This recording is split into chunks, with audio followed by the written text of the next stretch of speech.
semua. Salam jumpa kembali dalam ibadah doa dan puasa kita pada hari ini. Kita percaya bahwa sepanjang minggu ini ada dalam penyertaan Tuhan. Amin. Baik, sebelum kita memulai dengan pujian kedepan kita, mari kita dengarkan tiupan sopar, sikap kita dalam posisi berdoa.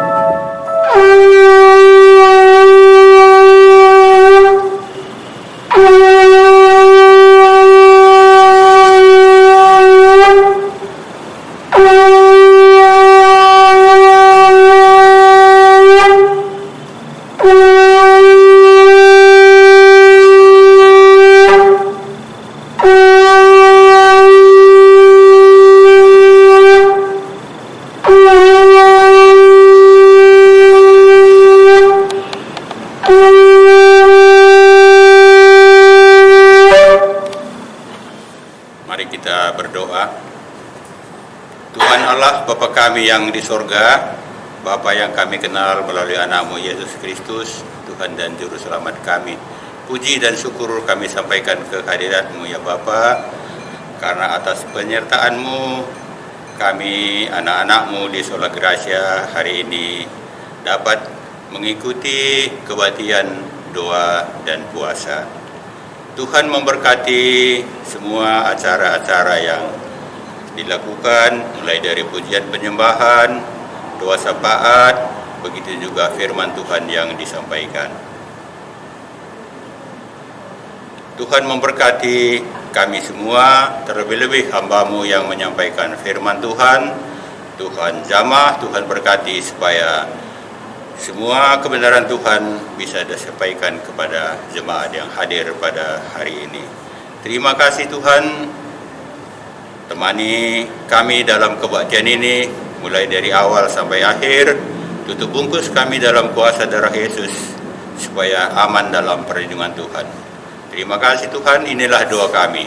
Kami sampaikan melalui anakmu Yesus Kristus, Tuhan dan Juru Selamat kami. Amin.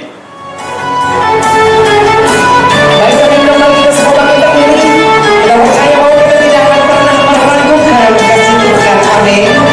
Iya. Dengan pujian ini, kita dengan semangat kita menaikkan syukur di dalam Tuhan. Tak pernah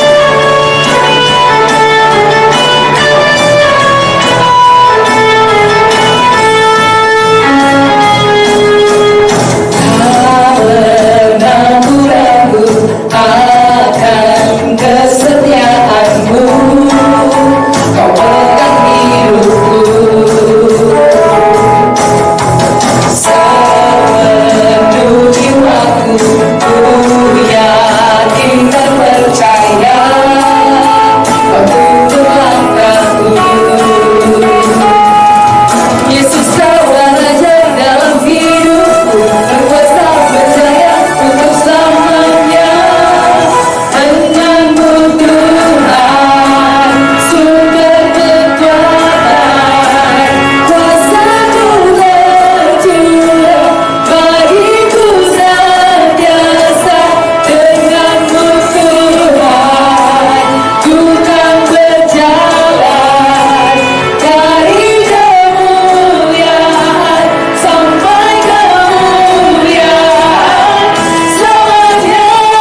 menyaksikan kebesaran Tuhan. Bumi dan surga menyanyikan kemuliaan nama-Mu. Hosana,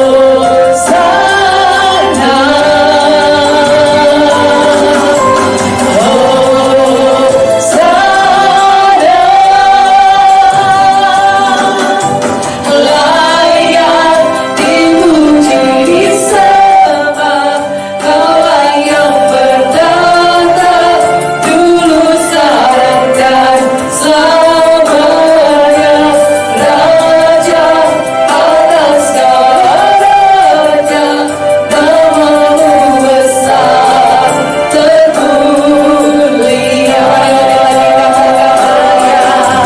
Layak dipuji disembah, Kaulah yang bertata dulu sekarang dan selamanya, Raja atas segala raja, nama-Mu besar termulia.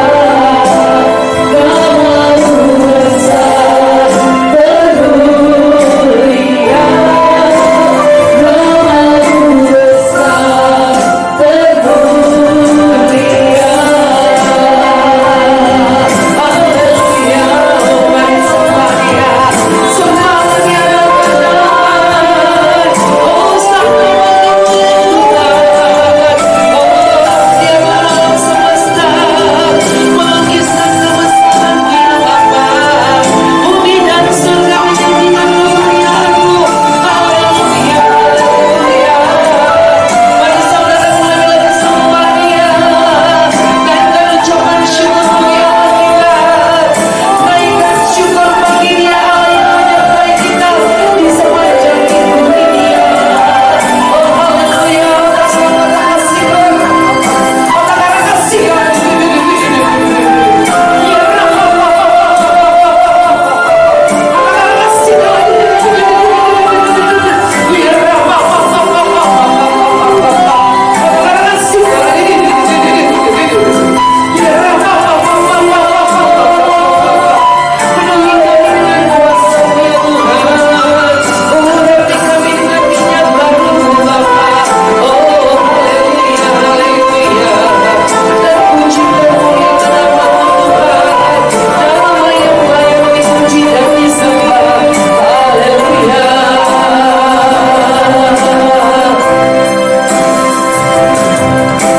Layak dipuji disembah, Kaulah yang bertata dulu sekarang dan selamanya, Raja atas segala raja, nama-Mu besar termulia.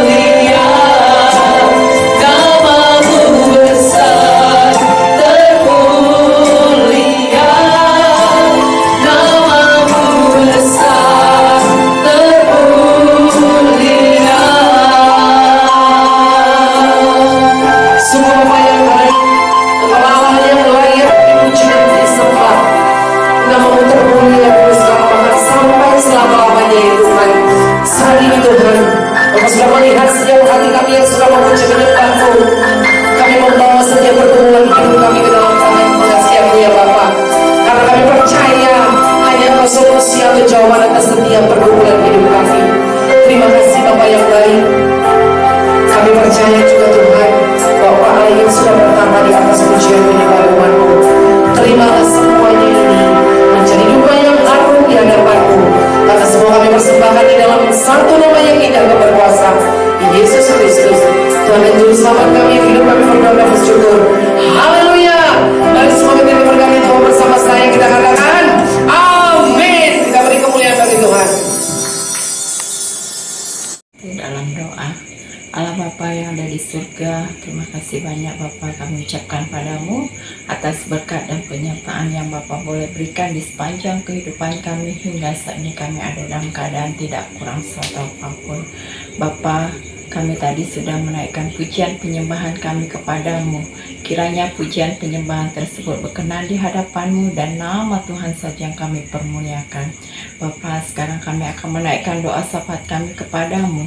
Sebelum kami menaikkannya Bapa, suci layakkan kami terlebih dahulu agar kami bisa menyampaikan doa kami kepadamu tanpa kurang satu apapun. Bapa, pada saat ini kami berdoa buat generasi muda kami bangsa Indonesia.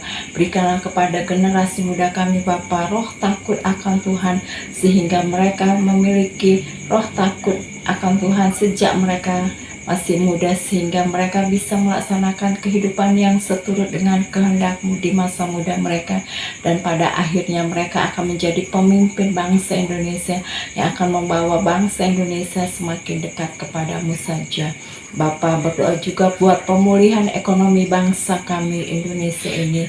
Engkau mengetahui ya Bapa bahwa terjadi resesi ekonomi akibat COVID-19 serta juga pengaruh resesi ekonomi global. Bapa, berikanlah kepada pemerintahan kami terutama Menteri Keuangan serta yang terkait dengan perekonomian, berikan mereka roh kepintaran dan hikmat yang berasal dari Bapa agar mereka bisa melaksanakan program-program pengembangan ekonomi yang seturut dengan kehendak-Mu, sehingga bangsa Indonesia mendapatkan kemakmuran di ekonomi dengan berdasarkan firman Tuhan saja.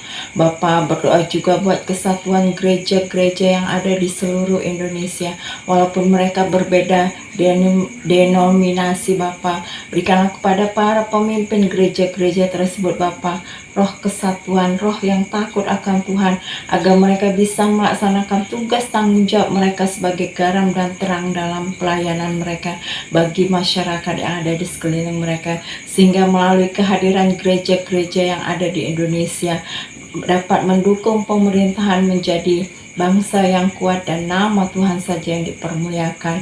Bapa, buat para misionaris dan hamba Tuhan yang ada di seluruh Indonesia, bahkan di seluruh dunia, Engkau yang memberkati mereka Bapa dalam tugas tanggung jawab mereka dalam memberitakan firman Tuhan. Berikan kepada mereka keyakinan bahwa Tuhan tidak pernah meninggalkan mereka dalam tugas pelayanan mereka. Engkau akan mencukupkan segala kebutuhan mereka. Engkau akan memberikan mereka kemampuan dan Roh Kudus-Mu yang akan mengajari mereka agar mereka bisa melaksanakan tugas panggilan mereka dengan baik, sehingga semakin banyak lagi orang yang mendapatkan keselamatan di dalam nama Tuhan Yesus saja. Bapa, inilah semua doa syafaat kami kepadamu. Kami tahu doa ini jauh dari kata sempurna. Tuhan yang akan mensempurnakan doa kami ini, dan Tuhan akan menjawab doa kami tepat pada waktunya. Di atas semuanya itu Bapa, hapuskanlah salah dosa pelanggaran kami agar kami layak di hadapan-Mu. Doa ini kami sampaikan di dalam satu nama Tuhan Yesus, Tuhan dan Juru Selamat kami yang hidup. Bersama saya kita katakan amin. Salam Bapak Ibu, saudara-saudaraku dikasihi Tuhan. Tiba saatnya untuk kita mendengarkan firman Tuhan setelah kita memuji-muji dan meninggikan nama Tuhan. Sebelumnya mari kita satukan hati dan pikiran kita berdoa. Tuhan Allah kami, pencipta langit dan bumi, Tuhan yang kami tinggikan dan yang kami muliakan di tempat ini. Melalui ibadah ini kami mau mempermuliakan nama-Mu Tuhan. Dan biarlah melalui puji-pujian yang sudah kami naikkan, doa-doa kami, bahkan seluruh keberadaan hidup kami, semuanya boleh menjadi kehormatan bagi-Mu, boleh menjadi bagian-bagian penyembahan kami kepada Tuhan. Dan sesungguhnya biarlah semua itu hanya untuk menyenangkan hati Tuhan. Tiba saatnya untuk kami mau merenungkan satu bagian pemberitaan firman-Mu. Roh Kudus-Mu yang menolong kami, supaya oleh Roh-Mu yang kudus itu dimampukan kami mengerti dan memahami kebenaran-Mu. Segala bentuk hal-hal yang dipakai oleh si iblis yang mau mengganggu kami, mau mencoba mencuri fokus dan perhatian kami dari pemberitaan firman-Mu, di dalam nama Yesus Kristus kami tolak kuasanya. Biarlah hanya pekerjaan Roh Allah menguasai hati pikiran kami. Dalam nama Tuhan Yesus kami berdoa. Amin. Saudara-saudara, Bapak Ibu yang dikasihi oleh Tuhan, firman Tuhan yang menjadi dasar khotbah kita di dalam ibadah hari ini terambil dari Matius pasal yang ke-6 ayat 14 hingga pada ayat yang ke-15. Matius pasal yang ke-6 ayat 14 hingga ayat 15 berbunyi demikian. Karena jikalau kamu mengampuni kesalahan orang, Bapamu yang di surga akan mengampuni kamu juga. Tetapi jikalau kamu tidak mengampuni orang, Bapamu juga tidak akan mengampuni kesalahanmu. Saya ulangi sekali lagi supaya lebih jelas bagi kita. Karena jikalau kamu mengampuni kesalahan orang, Bapamu yang di surga akan mengampuni kamu juga. Tetapi jikalau kamu tidak mengampuni orang, Bapamu juga tidak akan mengampuni kesalahanmu. Sejauh demikian pembacaan firman Tuhan.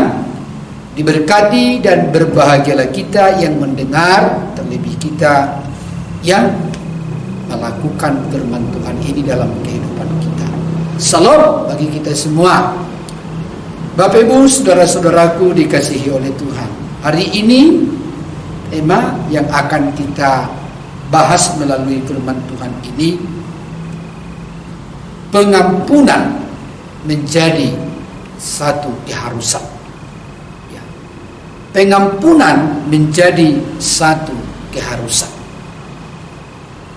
Bapak Ibu, saudara-saudaraku yang dikasihi oleh Tuhan, ketika kita berbicara tentang pengampunan, ini berbicara tentang bagaimana identitas kita sebagai orang-orang yang sudah di dalam Kristus. Sekali lagi saya katakan, pengampunan itu juga berbicara tentang identitas kita sebagai orang-orang yang sudah di dalam Kristus. Kenapa saya katakan bahwa berbicara pengampunan itu menjadi bagian daripada identitas kita? Nah, terlalu banyak ayat-ayat di Alkitab, khususnya di Perjanjian Baru, yang memberikan penjelasan kepada kita orang-orang yang sudah percaya, atau dengan kata lain orang-orang yang sudah dibaharui di dalam Kristus, bahwa kita wajib untuk memberikan pengampunan kepada orang yang bersalah kepada kita. Ya. Wajib memberikan pengampunan kepada orang yang bersalah kepada kita. Kenapa saya katakan dalam tanda garis bawahi wajib? Karena itu memiliki konsekuensi terhadap hubungan kita dengan Tuhan. Ya. Sekali lagi saya katakan, karena itu memiliki konsekuensi dalam hubungan kita secara rohani dengan Tuhan. Ya. Contoh misalnya, ketika kita berdoa kepada Tuhan, jika kita tidak mengampuni orang yang bersalah kepada kita, maka jelas firman Tuhan mengatakan doa kita itu adalah sia-sia. Ya.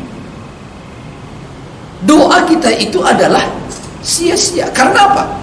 Firman Tuhan sudah memberikan satu penjelasan yang benar bahwa tidak mungkin doa kita itu dijawab oleh Bapa di sorga jika kita belum mengampuni orang yang bersalah kepada kita. Itu jelas kan? Itu sangat jelas. Ya, makanya yang ditekankan kepada kita adalah bagaimana kita mengampuni dulu, baru kita berdoa meminta. Lalu di berbagai nats lain disebutkan berbicara ketika kita memberikan persembahan kepada Tuhan. Ya. Ketika kita memberi persembahan kepada Tuhan, firman Tuhan juga mengingatkan kita, sebelum kita mengampuni orang yang bersalah kepada kita, atau dengan lebih sederhana firman Tuhan mengatakan, jika engkau mengingat ada orang yang bersalah kepadamu, atau sebaliknya, sebelum engkau memberikan persembahanmu, pulanglah lebih dahulu, berdamailah dulu dengan orang itu, ampunilah lebih dahulu dengan orang itu, baru kamu datang ke rumah Tuhan memberikan persembahanmu itu. Dengan demikian persembahanmu itu berkenan. Jadi lihat Bapak Ibu, doa akan terhalang jika kita belum mengampuni orang lain. Persembahan kita akan sia-sia. Yang kedua, ya, sekali lagi, persembahan kita akan sia-sia. Sebesar apapun nilai nominal persembahan kita kepada Tuhan, ketika kita tidak mau mengampuni orang lain yang bersalah kepada kita, ketika kita tidak mau berdamai dengan orang lain, maka sebesar apapun persembahan yang kita persembahkan kepada Tuhan, semua itu akan sia-sia, tidak berarti apa-apa di mata Tuhan. Lihat di situ.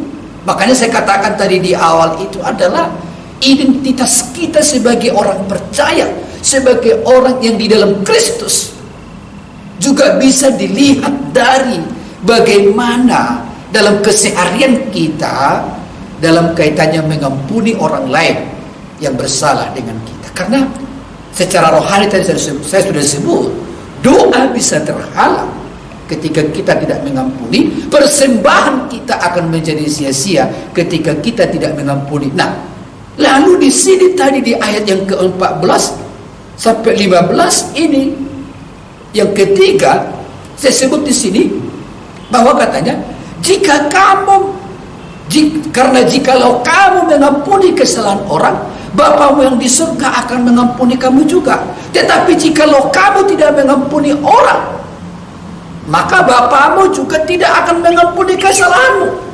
Jadi yang ketiga di sini bukan hanya masalah, tadi yang pertama bukan hanya masalah doa, yang kedua bukan hanya masalah persembahan, tapi yang ketiga jelas dikatakan di sini, kalau kita tidak mengampuni orang yang bersalah kepada kita, maka Bapa di surga juga tidak akan mengampuni kita. Pernahkah ini sungguh-sungguh kita pikirkan, kita renungkan, Bapak Ibu Saudaraku dikasihi Tuhan, betapa pentingnya untuk mengampuni? Sekali lagi saya katakan, betapa pentingnya kita untuk mengampuni orang yang bersalah kepada kita.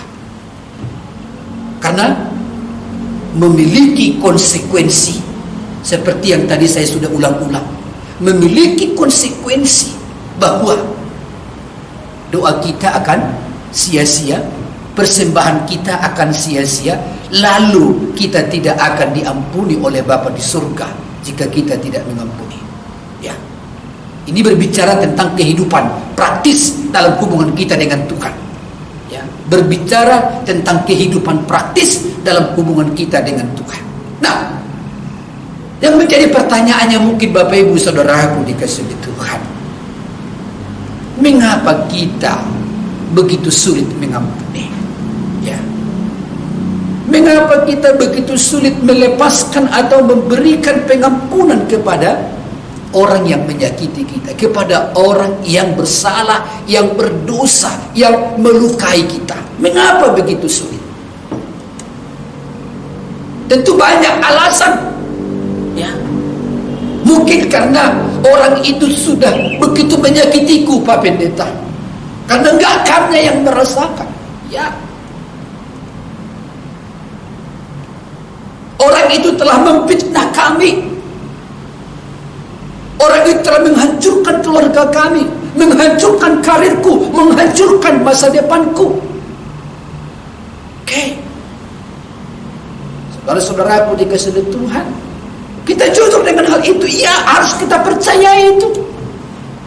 Dampak daripada mungkin perlakuan orang kepada kita begitu sakit, mengakar, berbekas. Tetapi dengan 3 alasan tadi yang saya sebut di awal, mari kita coba sandingkan dengan 3 alasan tadi, dengan mungkin dampak yang kita alami ketika orang berbuat salah kepada kita begitu sakit.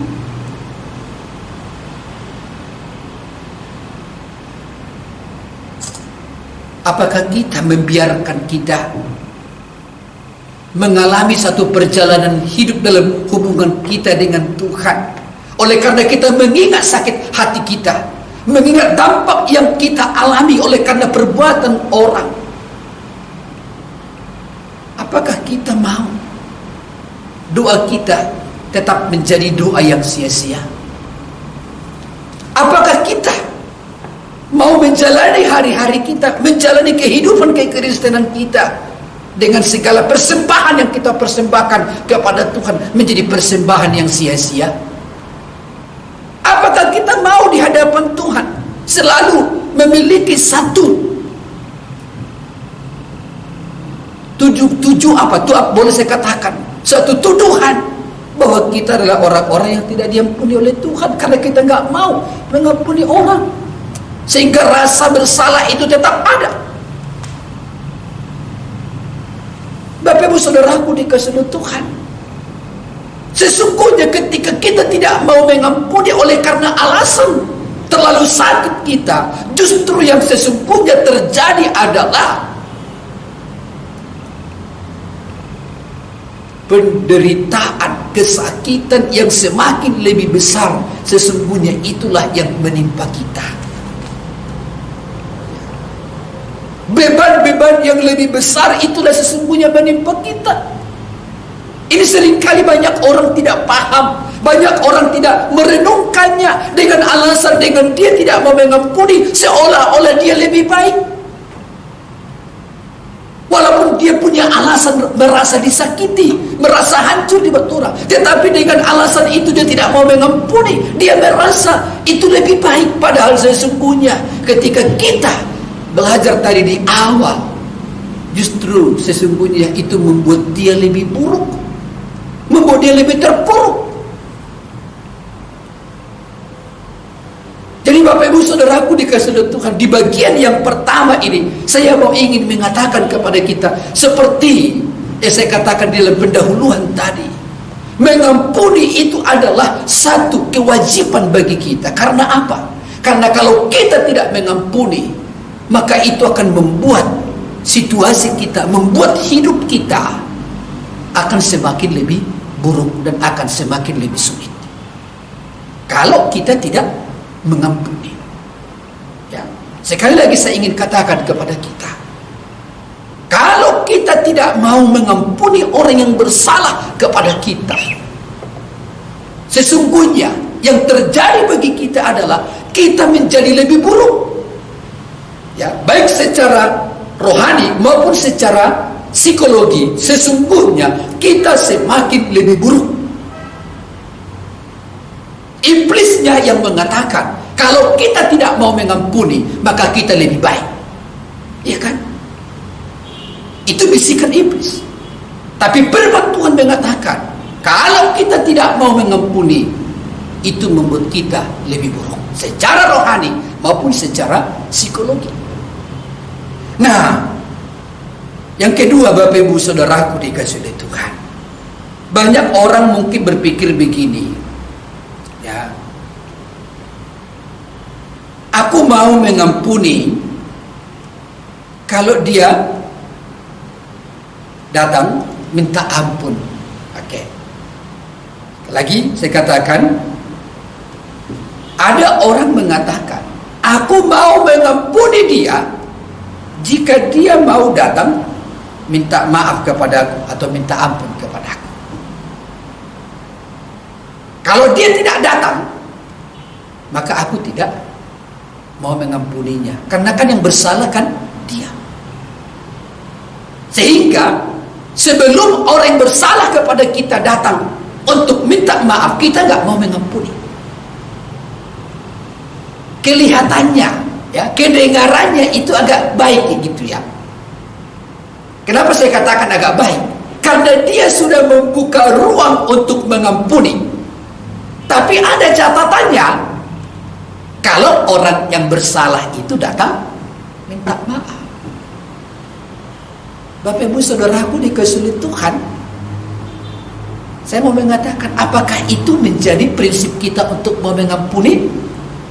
Apakah itu prinsip mengampuni yang sungguh-sungguh yang Tuhan ajarkan kepada kita, yang Yesus ajarkan kepada kita? Saya mengatakan tidak. Bapak Ibu Saudara, tidak. Walaupun kelihatannya, saya katakan itu agak lebih baik karena sudah membuka hati untuk mengampuni. Tapi alasannya itu adalah kalau orang itu datang minta maaf. Wih, apakah itu pengampunan yang sejati? Nanti akan kita jawab ya. Tapi seringkali itu yang menjadi prinsip dipegang oleh orang-orang tertentu, atau mungkin banyak orang ya. Atau yang berikutnya mengatakan ya, aku mau mengampuni ya orang yang bersalah kepadaku kalau, ini dia, aku mau mengampuni orang yang bersalah kepadaku kalau dia tidak ketemu lagi dengan aku. Kalau aku nggak bertemu lagi dengan dia, kalau aku tidak satu komplek dengan dia, kalau aku tidak satu kumpulan dengan dia, kalau aku tidak lagi satu PJJ, satu tempat pertanyaan dengan dia, aku mau mengampuni dia. Penting gak kulihat dia. Apakah itu juga menjadi pengampunan yang sejati? Oke? Ada orang-orang tertentu juga memiliki prinsip itu. Mau mengampuni orang yang bersalah kepadanya, yang penting dia jangan lagi bersama dengan aku, jangan lagi ketemu dengan aku. Bapak Ibu Saudaraku dikasihi Tuhan, apakah itu pengampunan yang sesungguhnya yang diajarkan oleh Tuhan dan yang dikehendaki oleh Tuhan? Nanti akan kita jawab. Tapi itulah sering menjadi alasan kita mengapa kita sulit mengampuni. Dan yang terakhir pada bagian ini, Bapak Ibu Saudaraku dikasihi oleh Tuhan, seringkali ya kita mau mengampuni orang dengan membuat syarat-syarat tertentu berdasarkan perasaan kita. Misalnya apa? Aku mau mengampuni orang itu. Aku mau mengampuni orang itu kalau orang itu berbuat ini, karena sudah terlalu sakit aku dibuatnya. Ya, dia meminta kompensasi, kira-kira begitu. Apakah kompensasi materi, apakah kompensasi sosial, kira-kira begitu. Sejumlah syarat yang kita ajukan supaya kita mau mengampuni orang itu. Nah, Bapak Ibu Saudaraku dikasihi Tuhan, saya melihat 3 alasan itu supaya kita mau mengampuni orang lain. Itu bukan pengampunan yang sejati, bukan pengampunan yang sejati. Ketika kita memberikan syarat kepada orang lain supaya kita mau mengampuni orang itu bukan pengampunan yang sejati. Tapi pengampunan yang sejati itu seperti apa? Mari kita lihat satu nafs firman Tuhan. Ya, ini satu ayat yang barangkali tidak asing bagi kita. Ya, di Lukas 23 ayat 34. Lukas 23 ayat 34. Saya bacakan untuk kita semua. Demikian firman Tuhan. Ya. Ya Bapa, ampunilah mereka, sebab mereka tidak tahu apa yang mereka perbuat. Ampunilah mereka, ya. Ayat 34 itu dikatakan oleh Yesus di situ. Ya Bapa, ampunilah mereka sebab mereka tidak tahu apa yang mereka perbuat. Tahu Bapak Ibu Saudaraku dikasihi Tuhan, ini adalah ungkapan Yesus ketika dia disalibkan di bukit Golgota. Doa Yesus kepada Bapa di surga ketika dia sudah disalibkan para penjahat, yakni orang-orang Yahudi yang menyalibkan dia. Yesus mengatakan, ampunilah mereka sebab mereka tidak tahu apa yang mereka perbuat. Dengan kata lain Bapak Ibu Saudaraku dikasihi oleh Tuhan, Yesus melepaskan, memberikan pengampunan kepada orang-orang yang menyalibkan dia, orang-orang yang telah memahkotainya dengan duri, orang-orang yang telah memberikan satu pengalaman yang menyakitkan bagi Yesus, di mana dia dicambuk berkali-kali, lambungnya itu ditopak sampai mengeluarkan darah, hingga akhirnya sampai harus air yang keluar. Tetapi Yesus mengatakan, Bapa ampuni mereka. Dengan kata lain, Yesus sendiri sesungguhnya mengampuni orang-orang itu tanpa alasan. Pertanyaan, coba kita uji tadi dengan alasan-alasan yang umum kita buat. Tadi kan yang pertama saya katakan, aku mau mengampuni orang itu kalau mereka datang minta maaf kepadaku, kalau mereka mau mengakui kesalahan dan dosanya kepada, mengakui perbuatannya kepada. Pertanyaannya kita lihat di sini adalah, apakah orang-orang yang menyalibkan Yesus di bukit Golgota itu datang kepada Yesus minta maaf dan merasa bersalah, sadar mereka akan kesalahan mereka menyalibkan Yesus, lalu setelah itu baru Yesus mengatakan, ampunilah mereka Bapa sebab mereka tidak tahu apa yang mereka perbuat? Apakah itu terjadi? Tidak. Yesus mengungkapkan doa ini, Yesus mengungkapkan permohonannya ini, Yesus menyatakan hatinya ini bukan karena, lihat, bukan karena orang-orang yang menyalibkan Yesus itu datang minta maaf kepada Yesus. Enggak. Tetapi Yesus dengan tulus tanpa syarat, Yesus dengan tulus tanpa syarat, orang itu datang untuk minta maaf. Tidak, Yesus tulus mengampuni mereka tanpa syarat. Karena apa? Yesus menyadari pengampunan yang sejati itu adalah pengampunan yang tulus tanpa syarat. Apakah juga dengan alasan yang kedua tadi terjadi maka Yesus melepaskan pengampunan di dalam doanya itu?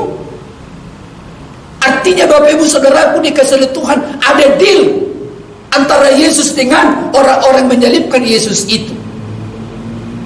Oke, aku akan mengampunimu, aku akan bilang kepada Bapakku di surga supaya kamu diampuni, tetapi kita jangan lagi ketemu ya, jangan lagi kau ganggu aku, jangan lagi kau halang-halangi aku, dan setelah itu turunkan aku dari sini ya. Apakah ada deal itu? Nggak ada deal itu. Tidak ada kesepakatan itu, tidak ada pembicaraan itu. Tetapi Yesus melepaskan pengampunan yang tulus tanpa syarat. Pengampunan tulus tanpa syarat. Bapak Ibu saudara-saudaraku dikasihi Tuhan, sekali lagi mari kita mencoba belajar merenungkan kembali ya. Ketika Yesus mengatakan, ampunilah mereka Bapa sebab mereka tidak tahu apa yang mereka perbuat. Yesus yang tahu apa yang mereka perbuat itu karena apa? Kebodohan mereka, kedengkilan hati mereka, tertutupnya mata rohani mereka, dibutakan oleh ilah zaman itu, mata rohani para penjahat itu. Saya kategorikan penjahat ya karena mereka memperlakukan Yesus luar biasa. Begitu jahatnya mereka, tidak melihat dari sisi yang lain. Siapa itu Yesus? Mereka tidak membuka pikiran mereka tentang apa yang diucapkan oleh Yesus, tentang siapa dia. Mereka tidak mau mendengar kesaksian orang tentang siapa itu Yesus.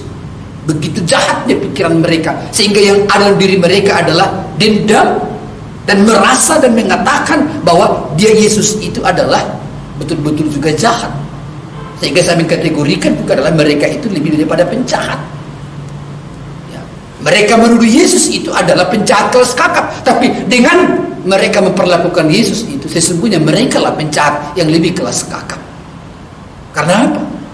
Mengadili dan memutuskan Yesus dan sampai harus disalib tanpa dengan alasan-alasan yang benar secara hukum. Nah, Bapak Ibu Saudaraku dikasih oleh Tuhan. Tetapi sekali lagi saya katakan, Yesus mau mengampuni mereka. Nah, oleh karena itu, seperti tema kita atau topik yang saya katakan di awal, topik kita hari ini adalah berbicara tentang pengampunan, ya, menjadi bagian daripada identitas kita sebagai orang percaya. Itulah yang harus terjadi. Ya. Mungkin Bapak Ibu berkata, sulit Pak Pendeta. Saya katakan, saya juga sebagai manusia yang terbatas, yang sama dengan Bapak Ibu. Sulit. Sulit. Siapa bilang mengampuni itu gampang? Siapa bilang mengampuni itu simpel?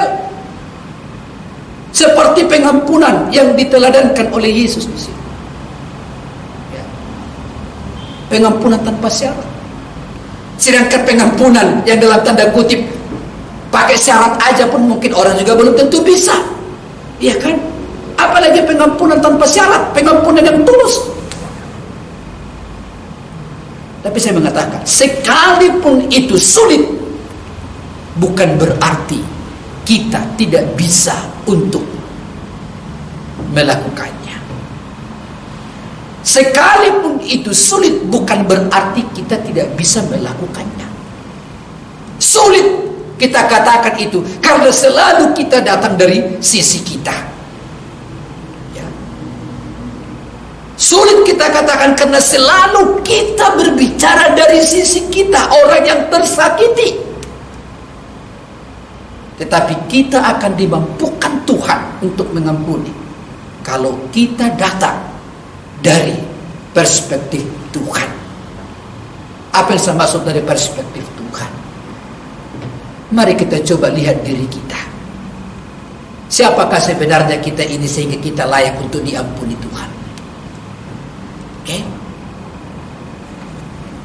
Kita adalah sesungguhnya, sebelum kita dalam Kristus, kita adalah termasuk juga penjahat-penjahat kelas kakap. Ya, penjahat-penjahat kelas kakap. Kita orang-orang berdosa, semua manusia orang berdosa. Setiap orang yang belum dalam Kristus, Paulus mengatakan kepada jemaat di Roma, sebab semua orang telah berdosa dan kehilangan kemuliaan Allah. Tapi lihat Bapak Ibu Saudaraku dikasih oleh Tuhan, Allah Bapa di surga mau mengampuni kita tanpa syarat. Allah Bapa di surga mau mengampuni kita dengan tulus.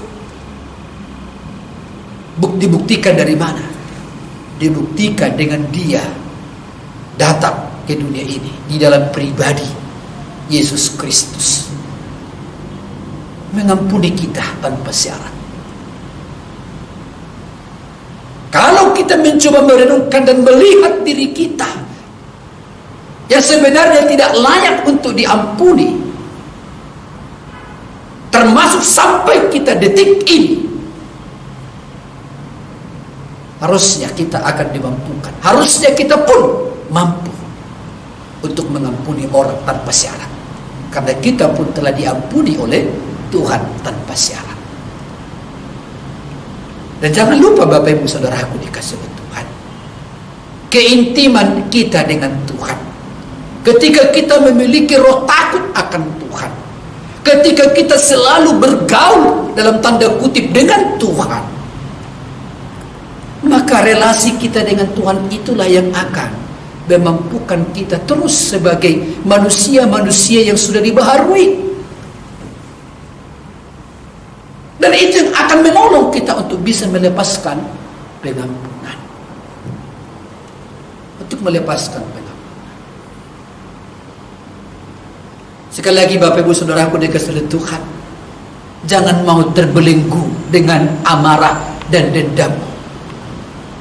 Jika engkau dan saya Bapak Ibu Saudaraku dikasihi oleh Tuhan, doamu ingin didengar oleh Tuhan, persembahanmu ingin diterima oleh Tuhan, di hadapan Tuhan kamu itu adalah orang-orang yang sudah menyenangkan hati Tuhan. Jangan mau lagi dibelenggu dengan dendam dan amarah, karena itu akan merugikan diri kita sendiri secara rohani dan juga secara psikologi. Tidak mungkin kita menyimpan dendam, menyimpan amarah terhadap seseorang, kita bisa hidup tenang. Gak bisa Bapak Ibu, tidak bisa.